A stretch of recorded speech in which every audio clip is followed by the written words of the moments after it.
What I'm going to do in 2 minutes is to first to present my view of the overall picture of U.S.-China relationship, how this relationship looks like at the moment, and two, also to present my personal view about what is President Xi's approach to the United States and how this may affect the overall relationship with the United States. When we talk about China-U.S. relations, it's very difficult to characterize this relationship because it's not only important, but also very complicated and also very dynamic. And you can say anything that may be right in U.S.-China relations.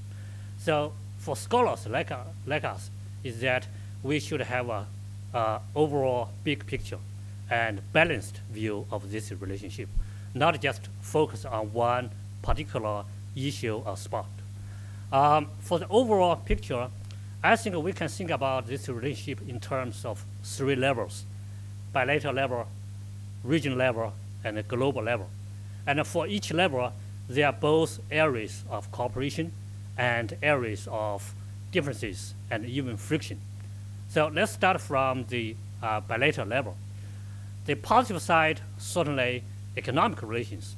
And without quoting much data, we should bear in mind that last year the bilateral trade was almost close to $600 billion US.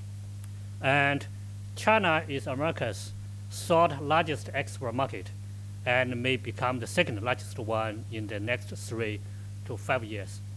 But more importantly is China's fastest growing foreign direct investment into the US. So to some extent, this economic relationship is becoming more symmetrical than in the past. In the past, China relied on the US more than US relied on China in terms of import and export. But today, I think this economic relationship is becoming much more symmetrical. And also look at the cultural people-to-people relations.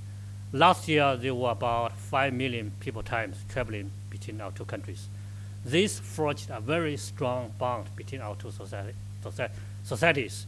And Clay's personal story just is another very lively example of these strong bonds between our 2 countries. Because in the Asian culture, in the Chinese culture in particular, 关系, either between 2 societies or between 2 countries, first and foremost is 关系 between people, between person. So personal relationship is very important. As just like President Xi said when he was in the US recently, friendship between China and US is a big matter. So that is why he went back to the small place in, what's the name of the town? I already forgot, in Iowa. He visited over 30 years ago. So that means he appreciated this relationship. But there are also areas of friction and differences, of course. Politically, I think for the Chinese side, for the leadership in Beijing, they still worry that the US wants to challenge China's political stability because China does, in the US view, China is not yet a Western-style democracy. So the US challenge to China's political stability, to China's political system and mainstream value is regarded as a major concern for the leaders in Beijing. And on the security front, in traditional military terms, we are not really competitors. But if we look at the cyberspace, and for China, US is a major challenger to China's national security. You can just take a look at the Snowden revelation. The US could do everything on China, including Chinese president through cyber espionage. So US is a major national security challenge to China in cyberspace. And for the US, China is a major source of economic espionage on the US, which has been the topic of discussion between President Xi and President Obama when they met recently in Washington. Now let's move to the regional level. And again, areas of cooperation, Korean Peninsula, which has been regarded as a positive example of bilateral cooperation in regional stability over the last several years. And also Afghanistan is becoming increasingly another major area of cooperation. And last July, Taliban had the first dialogue or negotiation with the government, Afghanistan government, with the participation of both Chinese and American diplomats as observers. So that is another example. And also in regional economic cooperation, if we think about APEC, the summit was held in Beijing last year. Our two countries supported the goal that we want to build in the future an Asia-Pacific FTA in this region. So promoting regional economic cooperation and liberalization. But at the regional level, we see more frictions and differences at this moment. To name a few that you are already familiar with, East China Sea, Diaoyu Island. It's basically an issue between China and Japan, but because of the U.S. is an ally of Japan, so U.S. is also involved in some way. South China Sea, that is a hot topic for these days, and some of the panelists will address this issue in more details.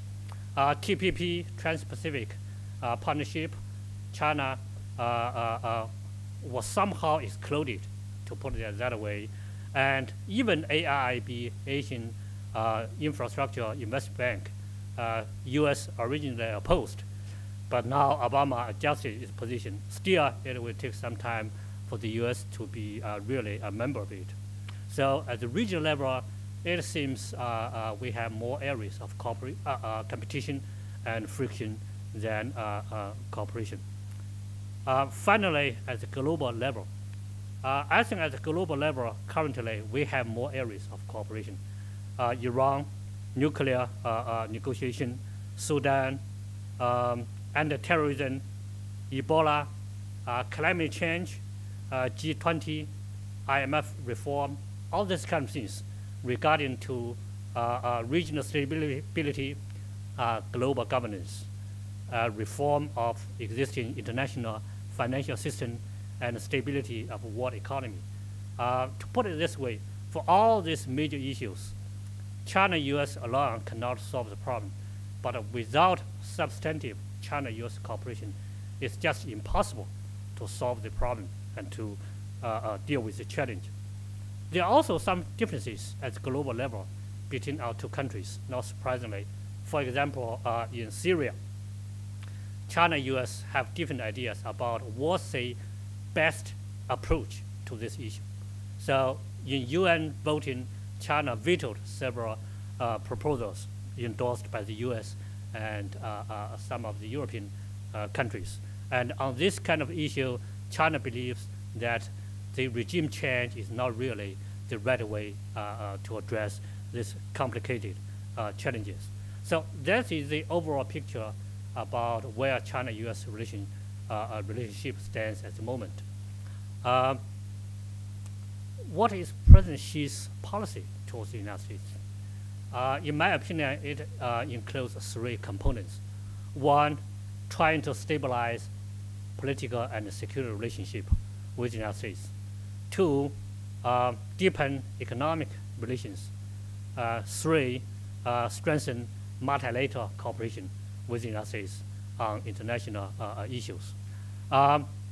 Stabilize political and security relationship is very important to China's domestic political stability, as well as its stability on China's periphery, especially over the last several years when Obama's rebalance to Asia somehow put more security pressure on China, and also got the some of the disputes, maritime disputes, East China Sea, South China Sea, even more complicated. So I think if we cannot secure a stable political and security relationship with the United States, that will challenge China's domestic political stability as well as its security on the periphery in the Asia Pacific.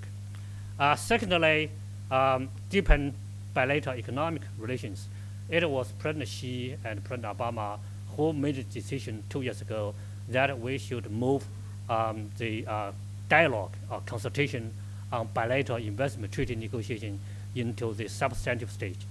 And we would very much want to see the conclusion of this negotiation within the Obama's term, but it seems unlikely that can be achieved. So that will be a major issue for the next U.S. president. And think about the next 5 to 10 years.